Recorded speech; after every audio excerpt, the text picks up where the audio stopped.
On? Hindi pa. Oh. Okay. Okay. Pindutin mo okay. On. Tapos sabi niya, huwag ka muna pipindot ng okay. Bago ka mag-okay, i-off mo muna. Okay. Sabi niya kasi i-off, di ba? Okay. On.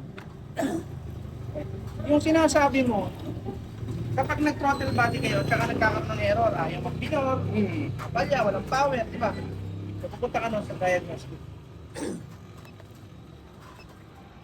Off muna, okay? Okay mo? On. Off ulit. Okay?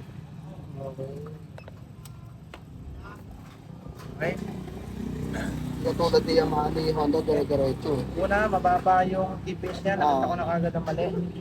14 to 20. Ito, karaniwan ng ganitong model, dapat ito 16. 16, okay. Dapat maganyan ang throttle niya. Sa pababa, ito pwede may calibrate.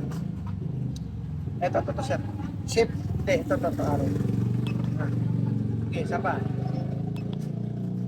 Okay, isa pa. Ito yung i-reset mo sa mga M3. Okay. Air fuel control learning data erasure. After mo mag-throttle body or mag-adjust ng TPS, nawawala ng power yung motor.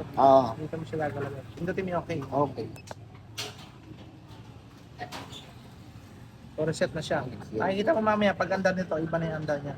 Pindutin mo ulit dito pa. Isa pa. Meron siyang dalawang history na error.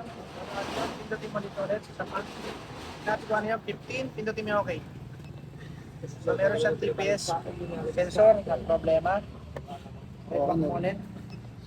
Ihilig sa loob.